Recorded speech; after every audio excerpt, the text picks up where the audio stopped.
반갑습니다. 오늘도 새벽 돌베개에 나오신 모든 성도님들을 주님의 이름으로 환영합니다. 주의 은혜로 우리 모두가 목요일을 또 이렇게 시작하게 됩니다. 오늘도 하나님이 주시는 요한복음 말씀 함께 잘 묵상하고 또 이 말씀에 힘입어서 이 하루도 잘 살아가는 우리 모두가 되면 좋겠습니다. 오늘 우리에게 주시는 하나님의 말씀은 요한복음 2장 13절로 17절까지의 말씀입니다. 유대 사람의 유월절이 가까워져서 예수께서 예루살렘으로 올라가셨다. 그는 성전 뜰에서 소와 양과 비둘기를 파는 사람들과 돈 바꾸어 주는 사람들이 앉아 있는 것을 보시고 노끈으로 채찍을 만들어 양과 소와 함께 그들을 모두 성전에서 내쫓으시고 돈 바꾸어 주는 사람들의 돈을 쏟아버리시고 상을 둘러 엎으셨다. 비둘기 파는 사람들에게는 이것을 걷어 치워라. 내 아버지의 집을 장사하는 집으로 만들지 말아라 하고 말씀하셨다. 제자들은 주님의 집을 생각하는 열정이 나를 삼킬 것이다 하고 기록한 성경 말씀을 기억하였다. 아멘. 오늘은 요한복음 2장의 말씀을 갖고 인생이라는 거룩한 성전을 다시 세워야 합니다. 인생이라는 거룩한 성전을 다시 세워야 합니다. 라는 제목으로 함께 하나님 말씀을 나누도록 하겠습니다. 오늘 사도 요한은 가나 혼인잔치의 표적 이후에 예수님 생애의 한 가지 사건을 우리 모두에게 전해주고 있습니다. 그것은 소위 성전 정화 사건이지요. 그런데 사실 이 본문은 앞에 가나 혼인잔치의 표적과 시간적인 연속성은 없습니다. 그 이유는 다른 복음서, 즉 공관복음에도 오늘의 본문 말씀이 기록되어 있는데 그 모든 복음서에서는 이 사건을 예수님의 생애 후반부에 일어난 사건들로 기록하고 있기 때문입니다. 복음서를 보거나 또 다른 주석들을 살펴보아도 분명 이 사건은 예수님 생애 후반부에 일어난 사건으로 보입니다. 그럼에도 불구하고 사도 요한은 이 사건을 요한복음에서는 가장 앞에 해당하는 2장에 의도적으로 편집하여 넣어 둔 것입니다. 계속 말씀드리지만 요한복음은 7개의 표적이 그러하듯이 예수님이 누구신가 라고 하는 질문에 대한 대답을 우리에게 해주는 그런 말씀입니다. 그러기에 우리에게 이 대답을 해주기 위해 예수님 생애 가운데 일어난 사건들 중 이 목적에 적합한 사건들을 의도적으로 선별하여서 편집해서 우리에게 전해 주는 것이지요. 그래서 오늘 본문 역시 가나 혼인잔치와 같이 이 사건의 목적이 성취되었음을 후반부에 기록해 놓고 있습니다. 그것이 바로 22절의 말씀이지요.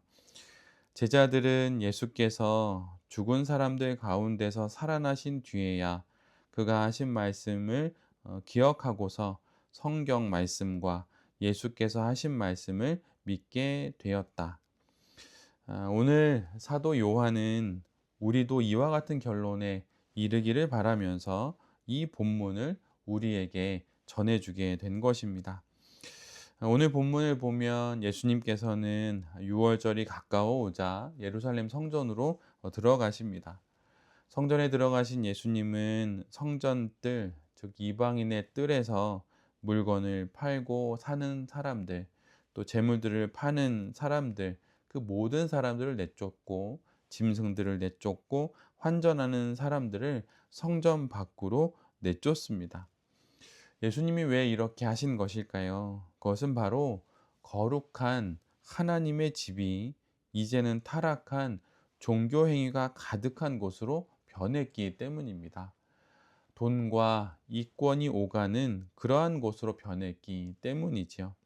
마치 세속의 시장과 같이 그렇게 종교 행위를 통해 물건을 사고 파는 곳으로 변질되었기에 예수님께서 이와 같이 행하셨던 것입니다. 만민이 기도하는 집, 그곳이 바로 성전이라고 말씀하셨는데 그 집이 도둑의 소굴로 변해버렸기 때문입니다. 어제 말씀에서 가나온인 잔치에 포도주가 모자라자 예수님은 마치 그 결혼식의 주인공인 것처럼 행동을 하십니다. 신랑과 신부처럼, 또한 그 신랑 신부의 가족들처럼. 오늘 본문에서도 성전 한가운데서 예수님은 대제사장처럼 행동하시게 되는 것이지요. 대부분 오늘 본문을 묵상하면서 우리는 자연스럽게 교회를 향해서 우리의 시선을 돌리게 됩니다. 타락한 기독교와 목회자들, 그리고 세상 속에서 믿지 않는 사람들보다 더 돈과 이권을 위해 달려가는 이름뿐인 그리스도인들을 생각합니다. 물론 그런 면이 있습니다. 그러나 오늘은 그 눈을 내 자신으로 돌렸으면 좋겠습니다. 고린도전서 3장 16절에 이런 말씀이 있습니다. 너희가 하나님의 성전인 것과 하나님의 성령이 너희 안에 계시는 것을 알지 못하느냐. 사도 바울이 고린도의 교인들에게 쓴 이 편지에서 그는 명확하게 이야기합니다. 하나님의 성전은 다른 것이 아니라 바로 너희들 자신이다. 이렇게 사도 바울은 전해주고 있습니다. 그리고 그 성전 안에 하나님의 성령이 계시다는 것을 잊지 않아야 한다. 이렇게 말씀해주고 있습니다. 우리가 바로 하나님의 성전인 것이죠. 그런데 지금 우리의 성전은 오늘 본문에서 예수님께서 채찍을 들어 사람들과 짐승들을 내쫓던 2000년 전 그때의 그 성전과 얼마나 다른지 한번 생각해 보면 좋겠습니다. 지금 우리 돌베 교회가 예배를 드리고 있는 그 예배당으로 예배 처소를 옮기게 되었을 때 그때 썼던 성전의 기도라고 하는 기도문이 있습니다. 20개의 기도 제목으로 되어 있는 그런 기도문인데 그 기도문의 15번째 기도는 다음과 같습니다. 내 자신이 주님의 성전인 것을 알게 하는 성전이 되게 하소서. 보이는 성전은 보이지 않는 성전인 한 영혼으로 세워지는 것이니 하나님을 참으로 예배하는 한 영혼 한 영혼이 성전이 되게 하소서.